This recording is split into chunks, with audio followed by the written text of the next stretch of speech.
السلام علیکم. د انګلیش د پریپریشن دا زمونږه ولسم کلاس دی. په دې کې به ځان په دې باندې پوهیو چې افیکسز څه ته وایي، پریفکسز څه ته وایي او سافیکسز څه ته وایي. په تیر شوي ټیسټونو کې دې باندې کافي ام سی کیوز راغلي دي او انشاءالله په روان ټیسټونو کې هم په دې باندې ام سی کیوز راځي. نو په دې باندې خپل کنسپټ مکمل کلیر کوو. نو دا لیکچر په توجه سره او تر اخره پورې وګوره چې یو پوینټ درنه هم مس نشي. نو اول ځان په افیکس باندې پوه کا چې افیکسز څه ته وایي. نو که ته ډیفینیشن ته وګوري، تعریف ته وګوري، نو د کتاب مطابق an affix is a morpheme that is attached to a root word to form a new word. د کتاب د تعریف مطابق د افیکس یو مورفیم دی. اوس مورفیم څه څیز دی دا ته وایم. داسې یو مورفیم دی چې دا کله روټ ورډ سره رايوځی شي، روټ ورډ سره یا بیس ورډ سره یا هغه بنیادي چې کوم لفظ هغې سره دا اټیچ شي، رايوځی شي، نو دا یو نوی لفظ جوړ کړي، نیو ورډ د دې نه جوړ شي، یو نوی لفظ د دې نه جوړ شي. نو دغې ته څه ویلی شي؟ دغې ته ویلی شي افیکس. چې څنګه تا ته ما ووایي په مورفیم باندې پوهیومه، نو د مورفیم مطلب څه دی؟ د سمالسټ مینینګفل یونټس اف لینګویج. د یو ژبې داسې وړې اکایانې چې هغه معناخیزي، هغه معنی لري، نو دغه سمالسټ مینینګفل یونټس ته د ژبې هغې ته مورفیم وایي. ساده پښتو کې که دویم دا داسې د لیټرز د حروفو داسې یو مجموعه ده. دا یو لیټر هم کیدی شي، دوه لیټرز هم کیدی شي، دریم، او دا یو خاص قسمه معنی لري، د یو په ژبه کې د دې یو خاص معنی وي، نو دې ته مورفیم وایي. نو دغه مورفیم چې کله یو لفظ سره، یو بیس ورډ سره، یو روټ ورډ سره رايوځی شي او هغه یو نوی لفظ جوړ کړي، نو دې ته بیا افیکسز ویلی شي. نو ګوره دې نه اوس یو ساده او یو آسان تعریف جوړیږي چې داسې لیټرز چې هغه یو لفظ سره هغه اټیچ شي او د هغې لفظ نه یو نوی لفظ جوړ شي، نو دې ته بیا مونږ ویلی شو افیکسز. دا په پښتو کې ساده تعریف دی. داسې لیټرز چې هغه یو لفظ سره رايوځی شي او د هغه لفظ نه یو نوی لفظ جوړ کړي، نو دې ته افیکسز وایي. او د دغه افیکسز خپله یو معنی، خپل یو مینینګ په یو ژبه کې. امید لرم چې انشاءالله د افیکس په کنسپټ باندې پوه شوي. اوس مزید وضاحت کو د اگزامپلز په ځای نور به هم پوه شي. دا وګوره یو لفظ دی، یو بیس ورډ دی یا یو روټ ورډ دی، پاسبل. د پاسبل معنی څه ده؟ ممکن. ټیک ده که نه؟ دا یو لفظ دی، یو روټ ورډ دی یا یو بیس ورډ. اوس که دې سره زه آی ایم ولګوم، دا یو دوه لیټرز ورسره ولګوم، یا یو مورفیم، دا آی ایم یو مورفیم دی، دا ورسره ولګوم، دا ورسره اټیچ کړم، نو یو نوی لفظ به جوړ شي، امپاسبل. ګوره امپاسبل. اوس ګوره پاسبل یو روټ ورډ و، یو بیس ورډ و چې دې سره مونږه افیکس ولګو، مورفیم هم ورسره ولګو، یا یو دوه معنیدار لیټرز هم ورسره ولګول چې دا یو خپله معنی ده په دې انګلیش لینګویج کې، په ژبه کې، چې دا مونږه د پاسبل سره ولګول، نو د دې لفظ نه یو نوی لفظ جوړ شو، امپاسبل. ګوره معنی هم بدله شوه. پاسبل و ممکن او امپاسبل ناممکن، ناممکنه. په خبر باندې پوهیږي؟ نو دې ته افیکس وایي. یعنی چې دا آی ایم کم دی، دا یو مورفیم دی، دا یو افیکس دی، ځکه چې کله دا د لفظ پاسبل سره ولګېدو، نو د دې پاسبل نه یو نوی لفظ جوړ کو، امپاسبل، امپاسبل. اوس دی بل اگزامپل ته وګوره، کمفرټ، کمفرټ. ځکه که دې نه مخکې مثال چې کوم و هغې لفظ سره سټارټ کې، په شروع کې هغه افیکس ولګېدو. په خبره باندې پوه شوي؟ اوس دلته دا لفظ کمفرټ، کمفرټ که زه ته ساده پښتو کې ویم، د دې معنی ده آرام، آرام یا سکون، که نه؟ اوس د دې لفظ په اخره کې که زه ایبل دې سره رايوځی کړمه، ایبل ورسره اټیچ کړمه، نو دا به یو نوی لفظ جوړ شي، کمفټیبل، کمفټیبل. د کمفټیبل معنی ده آرام دی. ټیک ده؟ نو اوس ګوره دا لیټرز دا په اخره کې ولګېدو، دا افیکس یا دا چې کوم مورفیم دی دا په اخره کې ولګېدو، هغه لفظ یې بدل کو، د هغې معنی یې بدله کړه، نو دا یو افیکس دی. نو که ستا خیال په دې اگزامپلز کې، په یو اگزامپل کې دا افیکس شروع کې ولګېدو او بل اگزامپل کې دا افیکس په اخره کې ولګېدو، نو په دې وجه باندې د دې افیکسز دوه قسمونه دي، دوه ټایپس یې دي، پریفکسز او سافیکسز. پریفکسز او سافیکسز. نو اول ځان په پریفکسز باندې پویو چې پریفکسز څه ته وایي. نو د کتاب د تعریف مطابق پریفکس از ا ورډ پارت. د پریفکس د ورډ داسې یو حصه ده added to the beginning of a word چې دا د یو لفظ په شروع کې ایډ کیږي، شاملیږي، جمع کیږي، اټیچ کیږي ورسره، چې هغې ته بیس ورډ هم ویلی شي یا ورته روټ ورډ هم ویلی شي یا ورته سټیم ورډ هم ویلی شي. نو چې کله هغه ورډ یا هغه بیس ورډ، روټ ورډ یا سټیم ورډ هغې سره په شروع کې دغه الفاظ، دغه لیټرز رایوځای شي او د هغې نه یو نوی لفظ جوړ کړي، د هغې هغه معنی هم بدله کړي یا د هغې هغه ګرامر بدل کړي.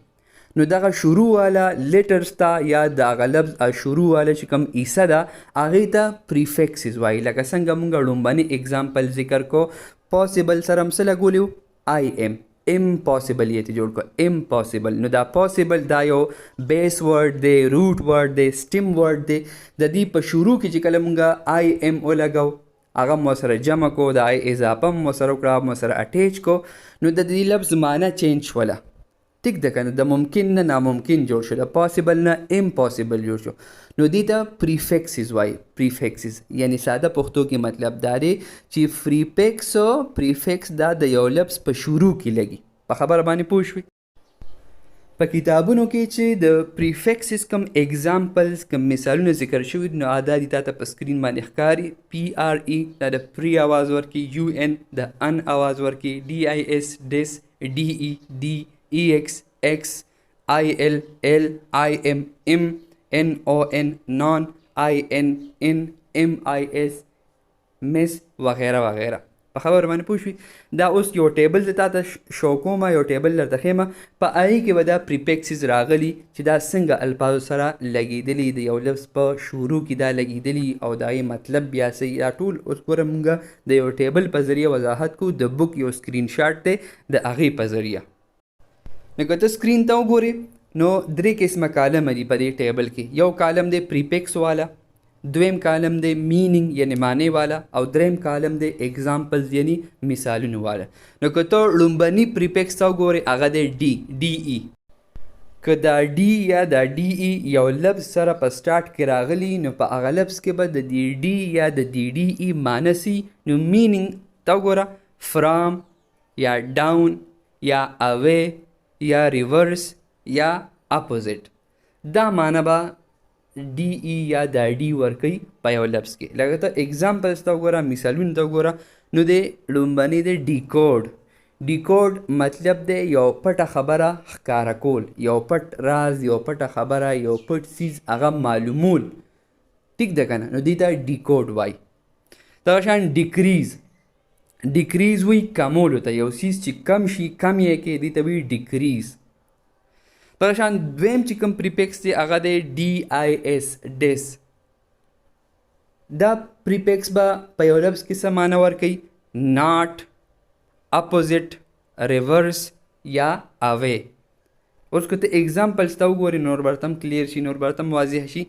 ډیس ایګري، ډیس ایګري، ایګري وي په یو خبره باندې اتفاق کول، او ډیس ایګري یو خبرې سره نا اتفاقي کول دې ته ډیس ایګري وي. دغه شان ډیس اپیر، ډیس اپیر، ډیس اپیر دې ته وي چې کله یو سیز غایب شي، ډیس اپیر شي، ختم شي، غیب شي، نو دې ته ډیس اپیر وایي.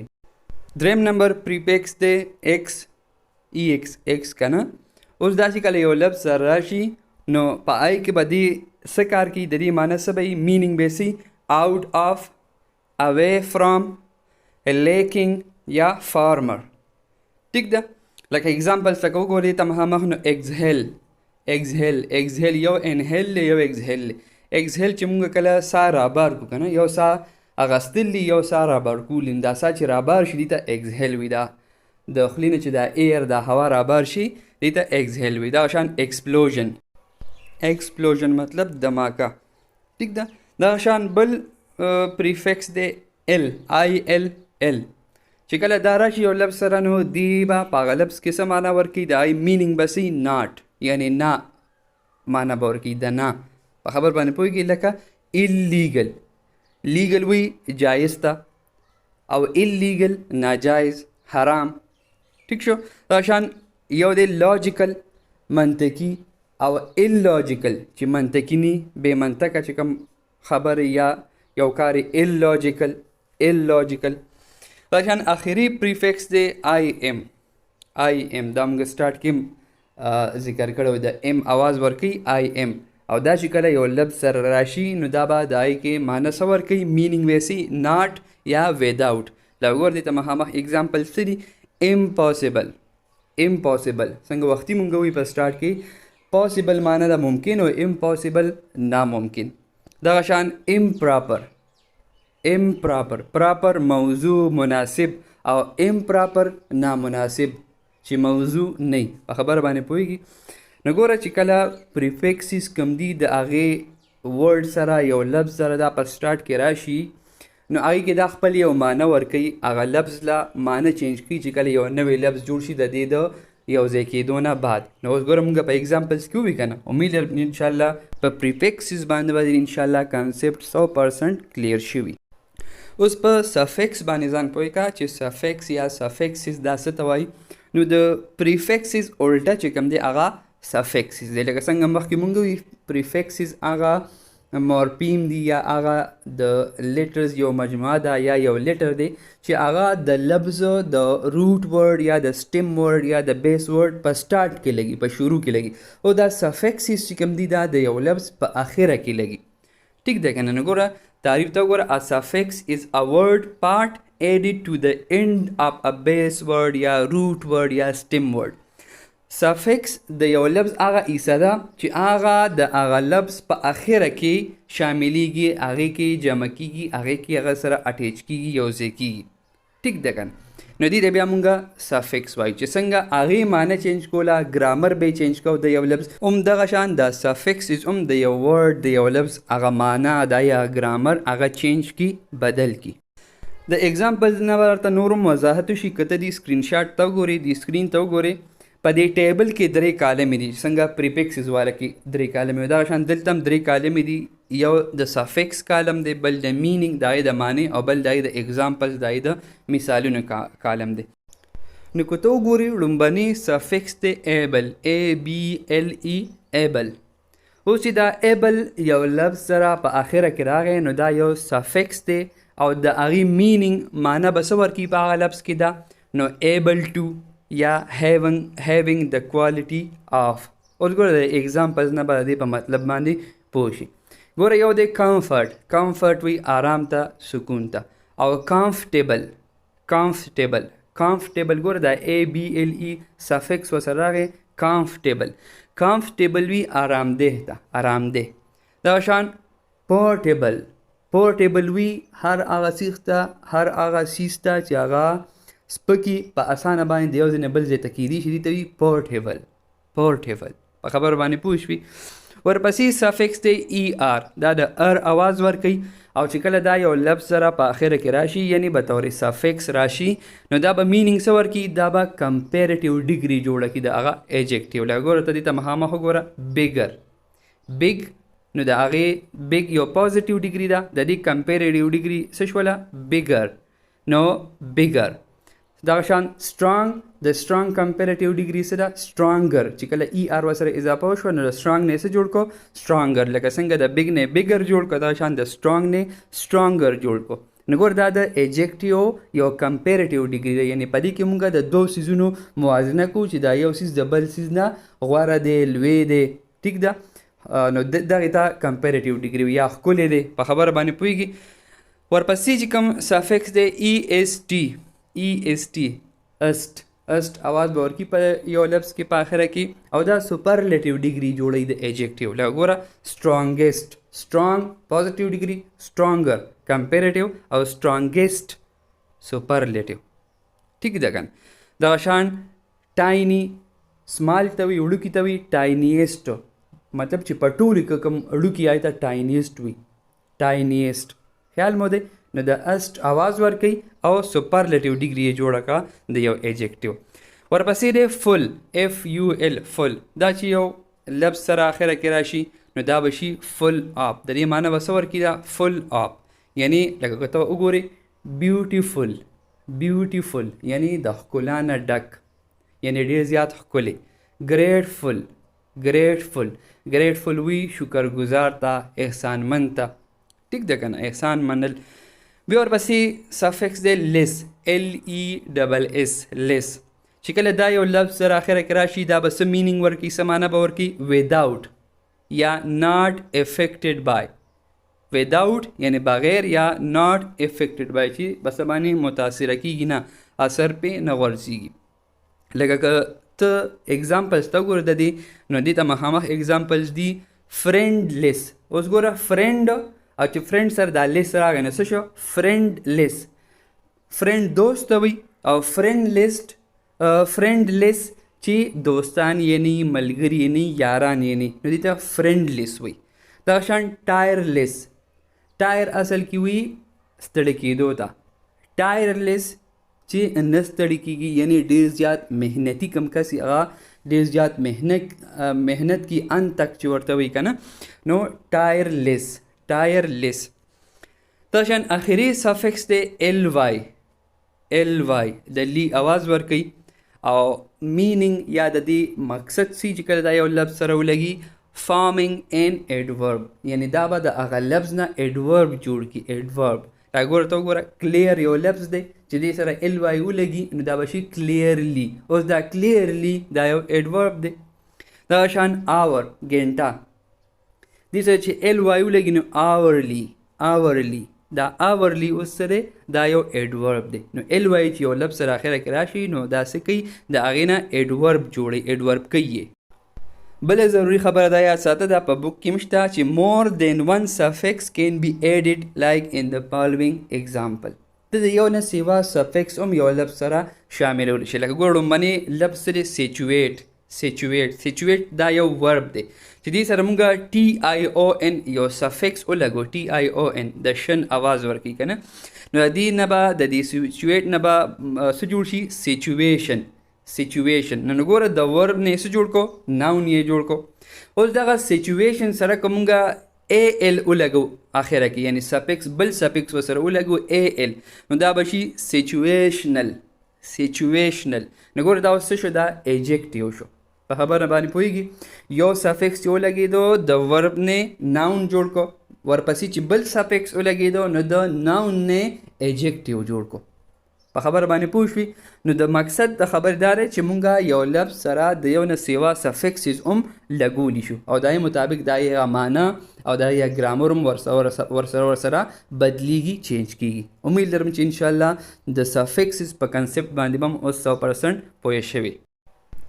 اوس په کتاب کې مونږ له یو ټیبل راکړی دی. په دې ټیبل کې 4 کالمې دي. یو د سفکس والا کالم دی او بل دی ورډ پرام دی ټیکسټ یعنی د سبق نه چې کوم هغه الفاظ دي. بیا نیو ورډ یعنی چې دغه لفظ سره سفکس ولګي نو نوی لفظ کوم جوړیږي او بیا د کلاسیفیکیشن چې په ګرامر کې هغه څه سره تعلق لري یعنی ناون دی پروناون دی ورب دی ایډورب دی څه شی دی دا یا کلاسیفیکیشن هم به کوو.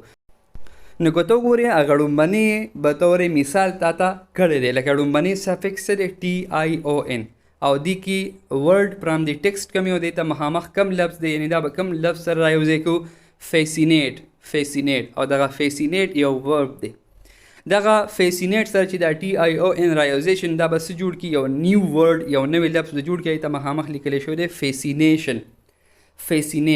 د دې کلاسیفیکیشن څه دی ګرامر کې دا څه شی دی نو دا یو دا فیسینیشن دا یو ناون دی یعنی چې فیسینیټ سره دا سفکس TION ولګېدو نو د ورب نه یې څه جوړ کو ناون یې جوړ کو. فیسینیشن یو ناون دی. او دا باقي پاتې چې کوم دی دا مونږه پخپله کوو. دې سره به دا سفکس رایوځای کوو دا نوی لفظ به ترې جوړو او بیا به دا وایو چې دا په دې یعنی د دې دا کلاسیفیکیشن به وایو چې په انګلیش کې د انګلیش په ګرامر کې دا څه شی دی. نو ګوره نمبر په نمبر یې کوو. که ته وګورې ورپسې چې کوم سفکس دی هغه دی منټ او هغې دپاره لفظ دی ایکسایټ نو یو نوی لفظ به د دې نه جوړ شي ایکسایټمنټ دا دی کلاسیفیکیشن دی ناون یعنی د ورب نه ناون جوړ شو. دا شان DOM بل یو سفکس دی چې کله دا ورډ فرام ټیکسټ یعنی وایز WISE وایز یو ناون دی هغې سره یوځای شي نو دا به شي ویزډم یو ناون دی. دغه شان ورپسې بیا دی TION او دې سره لفظ دی اډاپټ یو ورب دی adopt نو دا به شي adoption یو ناون دی ARY دا چې کله د imagine سره رايوزیشن دا به شي imaginary یو adjective دی خیالي imaginary مطلب خیالي نو adjective دی دا شان IZE او بل imagine واپس بیا غره دا هم یو ورب دی نو دیتا نیو ورډ کې دیتا مخامخ لیکلی شوی دی imagine no change IZE does not fit here naturally د دې مطلب دا دی چې imagine سره دا IZE suffix دا fit نه راځي چې دین یو نوې لفظ جوړ شي نو په دې وجه دا چې کم دی نه فټ کیږي دا یو نوې لفظ نه جوړي په خبره باندې پوهیږي نو په دې کې بیا څه چینج هم نه راځي بیا ورپسې دی ITY ته مخامخ چې کوم لفظ دی هغه د کرسټل یعنی د لفظ سره مونږ د ITY رايوځای کوو په تور سفکس او دا کرسټل ناون دی نو چې د کرسټل سره ITY رايوځای شي نو دا به شي کرسټلینټي اوس دا نوی یو لفظ چې کوم جوړ شو کرسټلینټي دا هم یو ناون دی دا شان اخیری چې کوم سفکس دی هغه بیا ITY دی خو ته مخامخ چې کوم لفظ دی هغه دی ماینر یو adjective دی چې د ماینر سره ITY سفکس رايوځای شي نو دا به شي minority نو minority اوس دا یو ناون شو دا نوی لفظ چې کوم جوړ شو minority دا یو ناون دی اوس دا بل یو ټیبل دی په دې کې پریفکسز دي سفکسز دي او په هغې باندې چې کوم اگزامپلز دي هغې ورته مخامخ لیکلي دي نو په دې باندې په ایټا ټیسټ کې MCQs راتلی شي دا ورسره یاد ساته دغه شان ورپسې چې کوم دی دا یو 15 MCQs دي دا MCQ ښه په توجه سره ریډ کا د دې په مطلب باندې ځان پوه کا او بیا وګوره چې په دې آپشنز کې دي کې کم آپشن دې سره میچ کېږي ملاویږي ټیک دی که نه ځکه دې ته مخامخ بیا ما آنسر هم ورکړی جواب مې هم ورکړی سره د وضاحته نو هغه به بیا چې کوم دی یاد وساتي چې دې کې کریکټ آپشن کم یو دی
نو دا زموږ نننی ټاپک د افیکسز پریفکسز او سفکسز په باره کې امید لرم چې انشاءالله په ټاپک باندې به 100% پوه شوي که ویډیو دې خوښ شوي لایک یې کا کمنټ پې وکړه خپلو ملګرو سره خامخا شیر کا او که ته زموږ په دې چینل باندې نوي او تر اوسه پورې تا دا چینل نه سبسکرایب کړی نو چینل سبسکرایب کا خوا کې د غنټې هغه نشان هم دباو کا ځکه چې کله هم د ایټا په باره کې نوي لیکچرز اپلوډ کیږي نو اول نوټیفیکیشن به تا ته راځي انشاءالله ډېر ژر به ملاقات کیږي په یو نوي لیکچر سره خوشحاله او آباد اوسئ د لوی الله په امان